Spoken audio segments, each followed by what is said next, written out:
the old highway through Blackwood Forest had a reputation. Truckers, late-night drivers, and even the occasional police patrol reported seeing something unnatural. A woman in white standing on the roadside, her face hidden by long, unkempt hair. Some claimed she was a lost hitchhiker, others swore she was a ghost, but the few who stopped were never seen again. For decades, locals whispered about the disappearances along that stretch of road. Most dismissed it as superstition, but police records told a different story. Vehicles were found abandoned, doors flung open, engines still running. No bodies, no tracks leading away. Just the endless trees, standing like silent witnesses. One of the last reported encounters came from a man named Daniel Carter, a delivery driver making a late-night trip through Blackwood.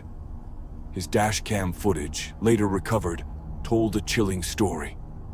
A woman in a flowing white dress stood at the edge of the road. Her bare feet were caked with mud, her head tilted downward, obscuring her face. She didn't wave, didn't move, just stood there. The hair on the back of Daniel's neck stood up. He slowed his truck but kept moving. Then she turned her head. Her neck cracked at an unnatural angle, her face still hidden by tangled black strands.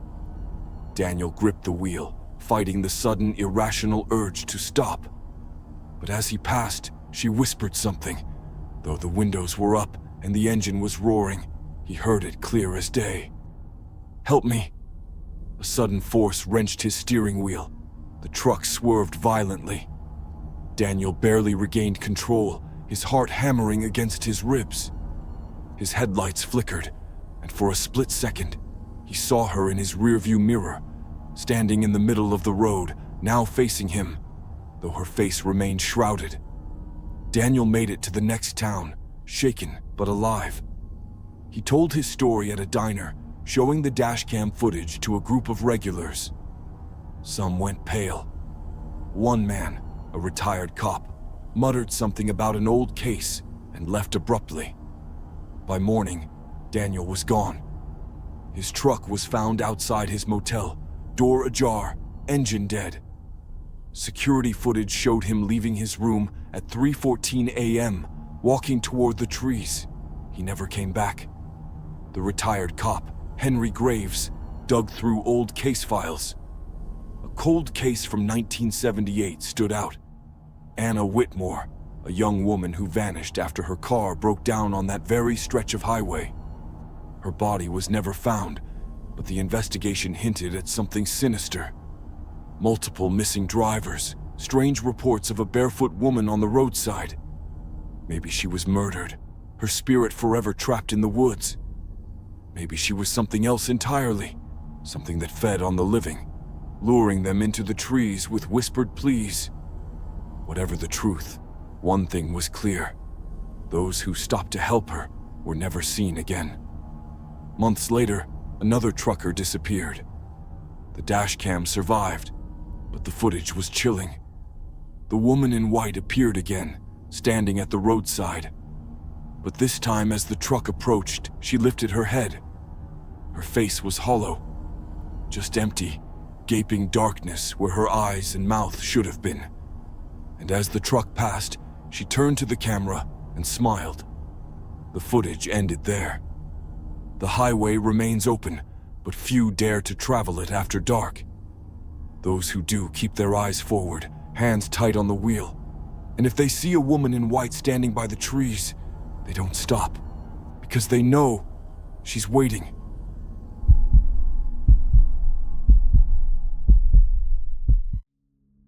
It all began when my uncle purchased an old estate from the late 1700s in rural Virginia. The house, known as Briarwood Manor, had stood for centuries, its history filled with whispers of tragedy. As a child, my parents and I would visit the estate often. During one of these visits, they took a photo of me lying on a grand antique bed in the main bedroom. They told me to pose as if I were asleep, just for fun. When the picture was developed, it sent shivers down everyone's spine. Glowing orbs hovered around me, eerily positioned as if they were watching over a corpse. My family brushed it off, claiming it was just dust or a camera glitch. Years later, my cousin hosted a sleepover for a friend. They stayed up late in the sitting room, watching old horror films, when an unsettling feeling crept over them. My cousin described it as an intense sensation of being watched, like unseen eyes burning into the back of their neck. When they finally turned around, they both saw it, a pale, glowing figure standing halfway up the staircase. Before they could react, the figure turned and ascended the stairs without a sound. Given how ancient and creaky the steps were, it was impossible for anyone, let alone something weightless, to climb them without making noise. Frightened, they ran to tell my aunt, but she simply dismissed it as an overactive imagination. That would change when my aunt had her own experience. She worked at an old convalescent home that had once served as a Civil War infirmary, so she was no stranger to eerie occurrences. One night, while dozing on the couch in the sitting room, she heard someone whisper her name. Assuming it was her husband, she groggily scolded him, only for him to mumble, "It wasn't me. Go back to sleep." Convinced it was just exhaustion playing tricks on her, she tried to rest again. But then, her name was spoken again, this time directly into her ear. Ice-cold breath brushed her skin. She bolted upright, her body shaking, and refused to dismiss the other's experiences as superstition from that moment on. When I was 8, I had my own terrifying moment. That night, I was left alone in a small room, which we later discovered had been used as a viewing parlor for wakes. I was watching TV, with our dogs curled up nearby. Without warning, the doorknob behind me started to rattle violently. The dogs immediately sprang up, their fur bristling, their low growls vibrating through the room. I assumed my family had returned from a late-night outing. But as I looked down, I saw something that made my stomach drop. Under the doorframe, faintly illuminated, were a pair of heavy boots. They weren't modern shoes. They were old, rugged, and adorned with metal spurs that jingled softly as the unseen figure shifted. My curiosity got the better of me. I flung the door open, only to be swallowed by darkness. The house was empty. No one was there. But those boots, they had been moving. Terrified, I fled upstairs and hid under the covers in my cousin's room, trembling until my family returned. Years later, during my cousin's wedding weekend, my mother had her own chilling experience. She had spent the night in my cousin's old room, which contained a vintage wooden table in the corner. On it sat an antique purse, an old knife, and a delicate porcelain tea set that had been gathering dust for years. In the morning, she awoke to find the tea set in the center of the floor. One of the cups was missing a handle, broken clean off.